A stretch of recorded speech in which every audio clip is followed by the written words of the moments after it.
Baik, mari kembali perhatikan dalam pendalaman kalimat efektif. Materi ini akan mempengaruhi bahwasanya adalah syarat untuk membuat kalimat efektif itu minimal memiliki subjek dan predikat. Kita perhatikan contoh ini. Akila melempar mangga hingga berjatuhan. Akila adalah nama orang yang berdirikan sebagai subjek. Ini dia. Dan kata melempar ini adalah sebagai predikat. Jadi jelas syarat sudah terpenuhi di dalam pembentukan suatu kalimat efektif. Maka kalimat ini layak yang disebut dengan kalimat efektif karena sudah terdiri dari subjek dan predikat. Yang ini adalah sebagai subjek dan ini sebagai predikat.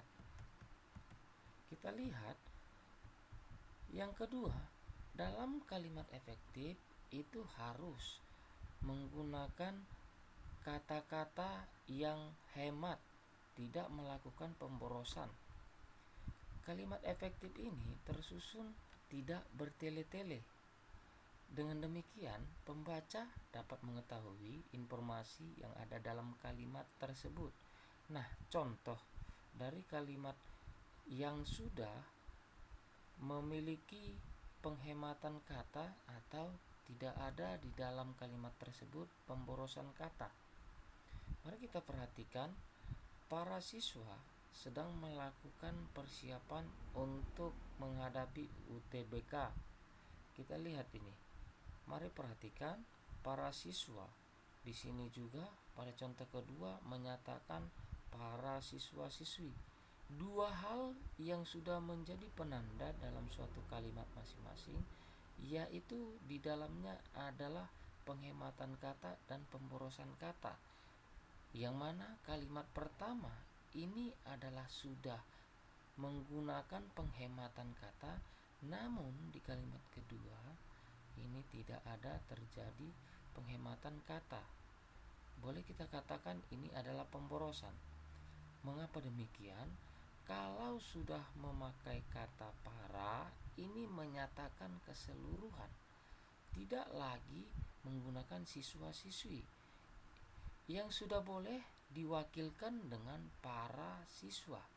Maka kalimat yang efektif itu adalah para siswa sedang melakukan persiapan untuk menghadapi UTBK yang kita sebut dengan kalimat efektif.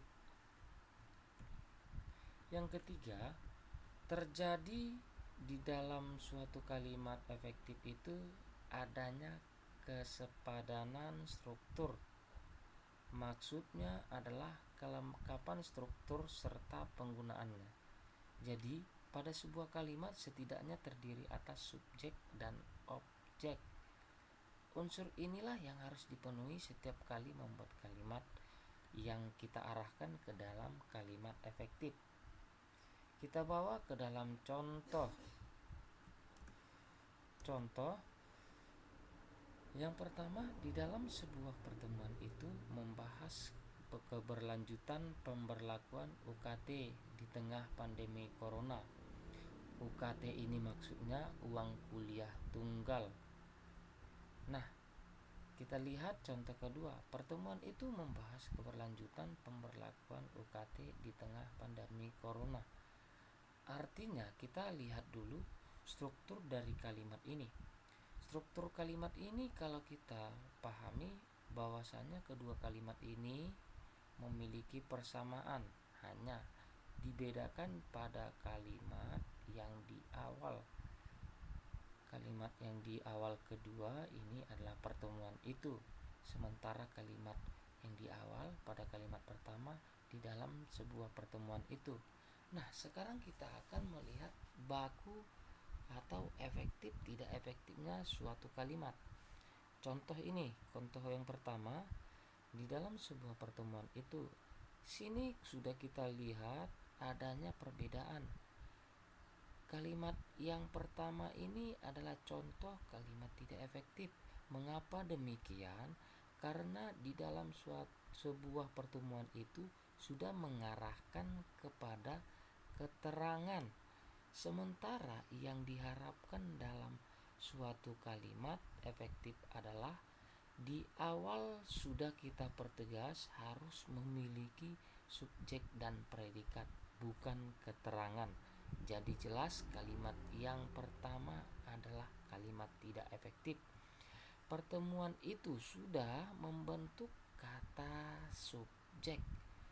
Subjek ini sudah menandakan di dalam suatu kalimat nomor 2. Pertemuan itu sudah boleh kita tandai dengan subjek.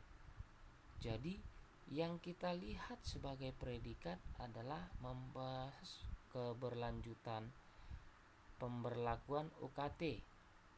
Ini adalah berdiri sebagai predikat.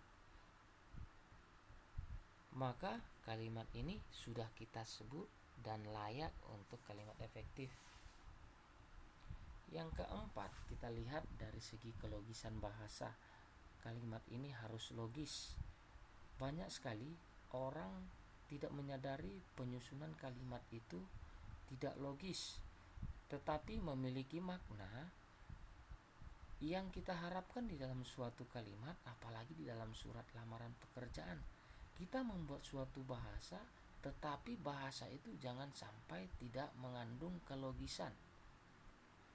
Maka lihat, logis berarti dapat diterima akal. Jadi sebuah tulisan haruslah dapat diterima oleh akal.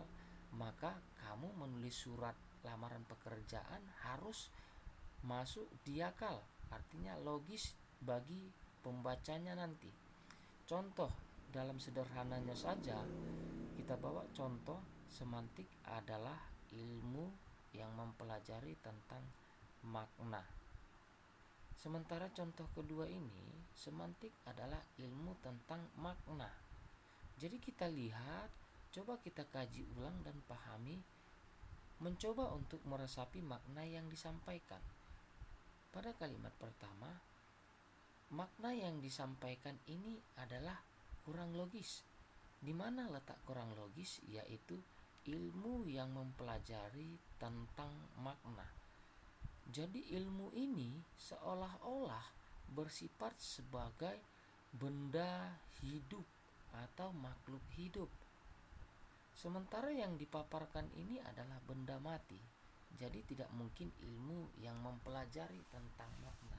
Artinya ilmu yang sedang belajar. Ini adalah letak tidak kelogisan. Maka kita ubah menjadi suatu kalimat efektif yang logis, yaitu semantik adalah ilmu tentang makna. Jelas ya, makna yang disampaikan di dalam kalimat kedua ini adalah sudah efektif. Kita tahu tujuan dari kelogisan bahasa yang disampaikan di sini. Kita lihat yang kelima, ketegasan. Ketegasan yang di dalamnya adalah ketegasan dalam sebuah kalimat dengan meletakkan gagasan pokok atau gagasan yang ditonjolkan. Mari garis bawahi, gagasan pokok atau gagasan yang ditonjolkan di awal kalimat. Kita lihat, buanglah sampah pada tempatnya. Yang kedua, kamu buanglah sampah pada tempatnya. Nah, sekarang kita mau perhatikan syarat dari kalimat efektif itu memiliki ketegasan pada awal kalimat. Yang dimana dua contoh ini memiliki versi masing-masing, yaitu membuat ketegasannya. Sekarang kita akan lihat manakah yang memiliki di dalam suatu kalimat ini ketegasan. Buanglah sampah pada tempatnya, kamu buanglah sampah pada tempatnya. Kita lihat kata buanglah ini sudah memiliki ketegasan, yaitu suruhan yang mengandung kalimat imperatif. Imperatif ini kalimat penegasan perintah. Sama-sama memiliki kalimat perintah, tetapi di dalam kalimat pertama ini sudah menandakan kalimat penegasan. Sementara ini kamu buanglah ini belum mengatakan ketegasan di dalam suatu kalimat ini. Maka kalimat kedua ini kita katakan kalimat tidak efektif. Nah,